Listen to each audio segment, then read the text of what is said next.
Later. It's beautiful up here. Quite a bit of haze, but not bad. Someone's excited to be out of the car. We drove for 8 hours today. That's a good amount of driving for sure. I'm actually surprised we got that much driving out of the way today. Nice though. Now I think we're down to like 10 hours. Yeah, oh, that's a cool picture of the van behind me. Dude, I gotta buy a drone. I say that every time we travel and then I just never do, but it's a pretty view. We came in from over there. Nice, nice. Oh, someone's got a stick. Someone's got a stick. Love it.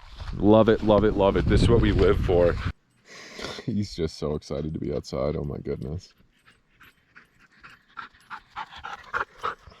He was on bed rest for a little while there, or I say bed rest jokingly, but we were having him just kind of relax because after he was really sore there for a while, we were giving him CBD. We didn't want him to overdo it, but seems back to his normal self. It's a beautiful view though. Probably really can't pick it up in video or pictures just because of the smoke, but it was funny when we were coming up here. I told Rachel, I said, I'm pretty sure like we came off this road before the van when we had the Prius. We were going out west to go car camping. I believe we were going to Glacier. And we came out here to check this out for some reason. We didn't stay up here. We went more further into Montana. So drove a couple more hours and stayed at a place called Rosebud. Further continued on and then ended up staying at Rosebud. Yeah. I see. So we found a place in Montana that was along the river. We were in the Prius. I took the back seat out of it. The Prius was sweet. That was cool. That was when we both still had our places. And it was just kind of a weekend or a 7-day trip. Looking back on it, and now it's like, holy cow, like we're doing this full time. Like we live this lifestyle. What was once an adventure is now like an actual just full-time thing. Someone has a full tiny home up here that they trailered up here. Maybe they just travel around in the US. That's super cool. They have solar on the roof. It was a lady or a girl outside. Rachel said she had a daughter with. We waved and she smiled and waved back. That's cool. I mean, as much as that would be cool for Rachel and I are traveling, like when we were in Canada and like this road trip, or for most of our travels, it would be tough. Other than being able to leave it on dispersed land, like to be able to just park it and then have whatever the tow rig is to go into town and park in normal spaces and stuff, that would be super cool. We're definitely ready for more space, like a stationary aspect of this lifestyle, to where like we're making our way back home right now.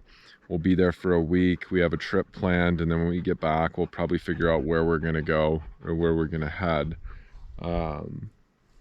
But it would be nice to have like a place that is ours, even if that's just land and like a schoolie or a rig, like a camper with just more space, like a full kitchen, like divided spaces, a full bathroom that we can utilize. That would be really nice. So I think that's something we'll definitely implement in the near future in whatever capacity we decide or what works for us. I'm keen on the idea of a schoolie just because of the real estate factor of, you know, it's a decent amount of square footage. It would have everything that we need. We can take it on trips, but we can also just park it at a slip or at land and, you know, have our vehicles to go back and forth into town.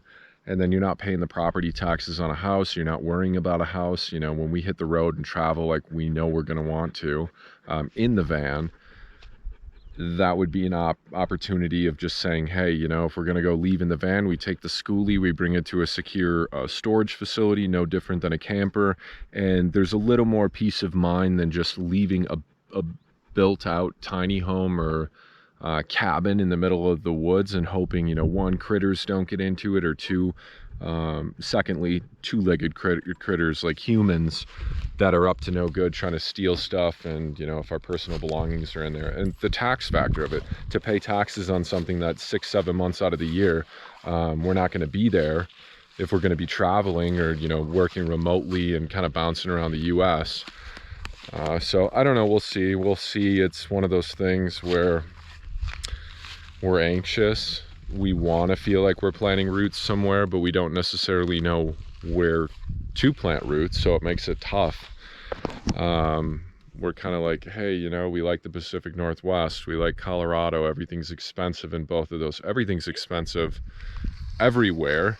So I mean, it's not a case of where 4 years ago land was a heck of a lot more reasonable, but we'll see. We'll figure it out. We're in a good space. I mean, we don't regret it. I mean, if we would have went on this van life venture and 2 weeks later on the road been like, hey, we can't live with each other because we had never lived together, or if we got burnt out on the lifestyle right away, that really would have sucked, because we kind of put all of our eggs in one basket. Rachel got rid of her place, I got rid of my place, and now it's kind of all came together, and here we are 2.5 some years later, 60,000 miles, and we're still obviously enjoying it because we're still doing it, dialing it in and figuring out where we want to live. We've talked about, you know, do we want to buy just a parcel of land in the UP of Michigan? Do we want to buy a cheap parcel of land, the North Shore of Minnesota, northern Wisconsin? All of those would be fine. I think we would very much enjoy that and like it. But then we also know, you know, let's say kids do come into the picture down the road, like now's the time to kind of just go move out west or move to the Pacific Northwest, do that for a while. And then, you know, if kids come into the picture, you want them to be closer to, you know, other family and social structures and grandparents and stuff like that. But we shall see. Pretty cool though to just go down the road, drive 8 hours today, pull over here and taking these views. I mean, we're just up on the top of this, and if the smoke wasn't here, you could just see it's just like the Badlands, just rolling hills. Above my head. I wrote business in there because I've done like your ones. Yeah, whatever. Sure, I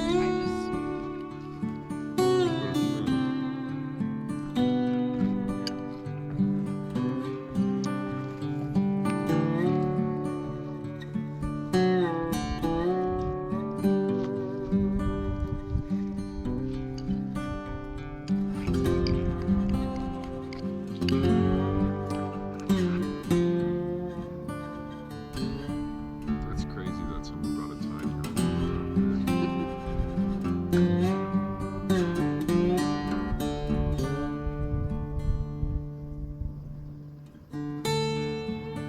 hot when it comes at you.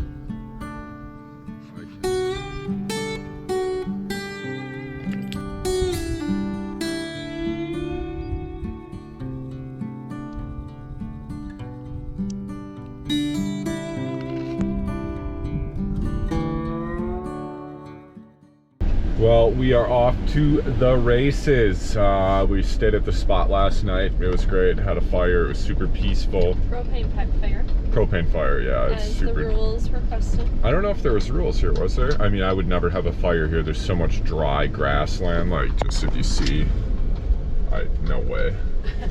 I saw a news article this morning that Jasper National Park, where we just came from a couple days ago, closed because of fires. Like, they're evacuating the whole park, and who knows if it'll spread into Banff. I can't imagine the smoke is good in Banff. Columbia Ice Fields and Saskatchewan Crossing, I believe, is where they closed it, all the way to the town of Jasper, so the park is closed. What a bummer. And unfortunately, it's, yeah, it's sad. We see that a lot, like places that we go where it's just like, oh, yep, closed. Summer is extra tough. I mean, obviously, yeah. we don't